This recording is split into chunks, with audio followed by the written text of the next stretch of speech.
तर ही थेट दृश्य आपण पाहतोय बांगलादेशमधील बांगलादेशच्या विरोधात दिल्लीमध्ये जे आंदोलन केलं जातंय त्या आंदोलनाची ही थेट दृश्य आपण पाहतोय। आंदोलक आक्रमक झालेले आहेत आणि पोलीस आता आंदोलकांना रोखण्याचा प्रयत्न करतात। दिल्लीमध्ये हे आंदोलन आता विश्व हिंदू परिषदेच्या माध्यमातून केलं जातंय। दिल्ली पोलिसांकडून आता आंदोलकांना रोखण्याचा प्रयत्न केला जातोय। बांगलादेश उच्च आयोगाच्या समोर विश्व हिंदू परिषद आता आक्रमक झालेली आहे। बांगलादेशमध्ये हिंदूंवर अत्याचार केले जात आहेत आणि त्या अनुषंगानं विश्व हिंदू परिषदेनं आता आक्रमक भूमिका घेतली आहे। दिल्लीमध्ये विश्व हिंदू परिषदेच्या वतीनं हे आंदोलन केलं जातंय। दिल्ली पोलिसांच्या वतीनं आंदोलकांना रोखण्याचा प्रयत्न केला जातोय। मात्र दिल्लीतील बांगलादेश उच्च आयोगासमोर विश्व हिंदू परिषद आता आक्रमक झालेली आहे। तर पोलीस देखील आता आंदोलकांना रोखण्याचा प्रयत्न करतात। बॅरिकेडिंग सुद्धा करण्यात आलेलं आहे। मात्र हे सगळे विहिपचे कार्यकर्ते आक्रमक झालेले आहेत। बांगलादेशमध्ये हिंदूंवर अत्याचार केला जातो आणि म्हणून आता विश्व हिंदू परिषदेने आक्रमक भूमिका घेतलेली आहे। बांगलादेश उच्च आयुक्तालयाच्या बाहेर विश्व हिंदू परिषदेच्या वतीनं दिल्लीमध्ये हे आंदोलन केलं जातंय। विहिप आता आक्रमक झाल्याचं पाहायला मिळतंय। जोरदार घोषणाबाजी देखील केली जाते। हातामध्ये बॅनर घेतलेले हे सगळे विहिपचे कार्यकर्ते आणि पोलीस देखील आता आंदोलकांना अडवण्याचा प्रयत्न करतात आहे। बॅरिकेडिंग करण्यात आलेलं आहे। मात्र आंदोलकांची जी आक्रमक भूमिका आहे ती देखील आपल्याला दिसते आहे। पोलिसांचं कवच तोडण्याचा प्रयत्न देखील विहिपच्या माध्यमातून केला जातोय। दिल्लीमधील विश्व हिंदू परिषदेच्या आंदोलनाची ही थेट दृश्य आपण पाहतोय। बांगलादेशच्या विरोधामध्ये हे आंदोलन केलं जातंय। बांगलादेशातील हिंदूंवर अत्याचार केला जातोय आणि याच संदर्भानं आता दिल्लीमध्ये विश्व हिंदू परिषदेनं आक्रमक भूमिका घेतलेली आहे।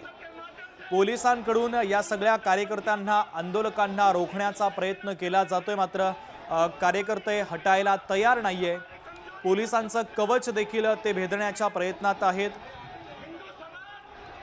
पोलिसांनी या ठिकाणी बॅरिकेडिंग सुद्धा केलेलं आहे। त्यामुळे पोलिसांची भूमिका आता नेमकी काय असेल हे पाहणं महत्त्वाचं आहे। कारण कार्यकर्ते दृश्यांमध्ये आपल्याला आक्रमक दिसत आहेत। जोरदार घोषणाबाजी सुद्धा केली जाते।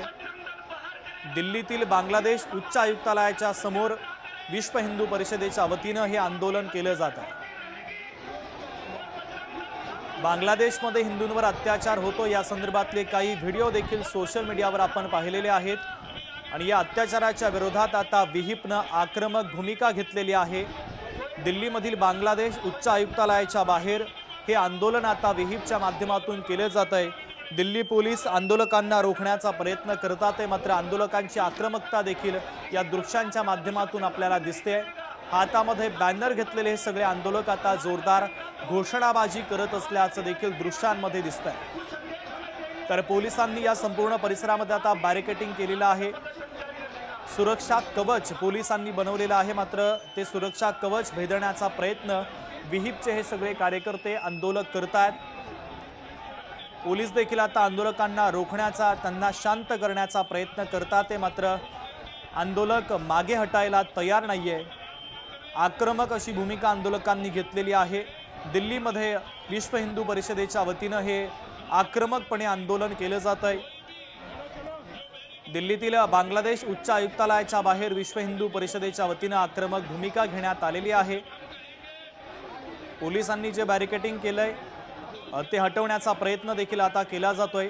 भारतीय जनता पक्षाचे नेते प्रवीण दरेकर आपल्याशी जोडले जात आहेत। प्रवीणजी, आपण पाहतोय दिल्लीतील ही दृश्य आंदोलन केले जाते विश्व हिंदू परिषदेच्या वतीनं, कारण बांगलादेशमध्ये हिंदूंवर अत्याचार सुरू आहे त्या संदर्भातले काही व्हिडिओ देखील गेल्या 4 ते 5 दिवसांपासून सोशल मीडियावर आपण सर्वांनी पाहिलेले आहेत आणि आता दिल्लीतील बांगलादेश उच्च आयुक्तालयाच्या समोर विश्व हिंदू परिषद आक्रमक झाली आहे। तुमची महत्त्वाची प्रतिक्रिया अपेक्षित आहे। मला वाटतं हिंदूंवर जो अत्याचार बांगलादेश मध्ये होतोय त्याचा निषेध करतो, ते धिक्कार करण्यासारखं आहे। आणि शेवटी हिंदुस्थानमध्ये जर बांगलादेशी घुसखोर करत असतील तर त्या ठिकाणी त्यांच्या विरोधात आवाज उठवलाच पाहिजे।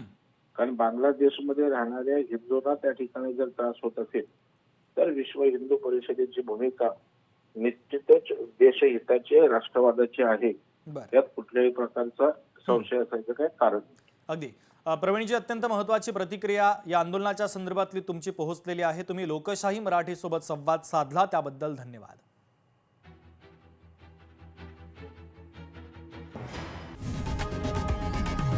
लोकशाही मराठी ऐका, पहा, जागरूक रहा.